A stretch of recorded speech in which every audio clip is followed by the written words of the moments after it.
DP World is a global port operator. They're well placed to assess the current state of global trade and tensions. John Defteris has been speaking to the group chairman about trade wars, US investment and opportunities in Africa. Listen in.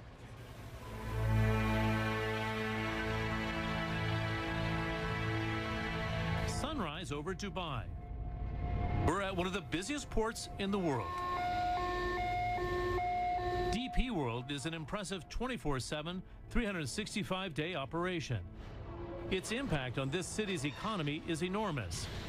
Handling more than 15 million containers every year, this port and logistics-free zone, which hosts more than 7,300 companies, makes up 35% of Dubai's entire economy. It has international reach with port operations in over 40 countries across 6 continents. The man behind it all is Ahmed Bin Sulayem. First up, the ongoing trade war between the United States and China. Anybody can sell anything to America from anywhere in the world, while other markets might not be as open. So I think with the administration of Trump today, they're telling the world, not just against China or anybody, my market is open, you better open your market for our products.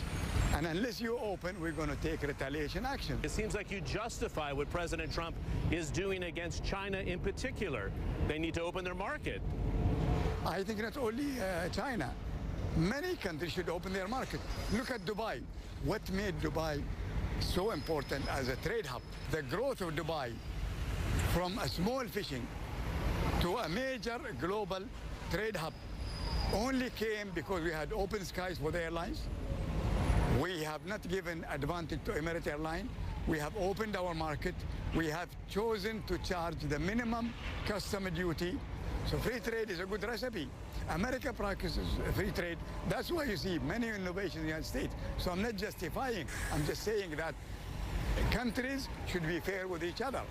Back in 2006 and 2007, you were interested in investing in the United States. There was almost an Arab paranoia after 9/11. We've seen a couple of port deals go through in the United States.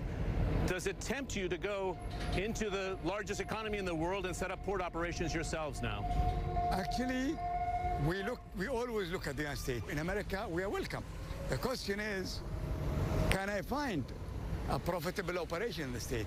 Can I find a port operation that is going to be profitable for us? At the moment, we looked at many opportunities, but really we haven't seen anything that is in line with our investment criteria. DP World is making a sizable venture into Africa. With operations in 9 countries, it's betting big on Ethiopia. With a population of more than 100 million, it projects that this landlocked country requires up to 12 ports to service its growth over the next few years. Therefore, it broke ground last week on a $442 million port investment in Somaliland. But its foray into Africa hasn't been without difficulties. In February, the government of Djibouti seized DP World's operation there. Despite an international court ruling that DP World's contract was valid and binding, the Djibouti government continues to control the port and, more importantly, the revenues. Somaliland is an interesting place. It's a safe country, and it has potential because it's on a very important maritime route. It's at the mouth of the Red Sea into the Arabian Sea. So we see big potential there for cargo. Do a lot of people underestimate Ethiopia in the world? It's growing like 10% and a market of better than 100 million consumers. It can't be overlooked as an economy in its own right. No, it can't. And actually, all of us remember Ethiopia famine. Everybody talk about it.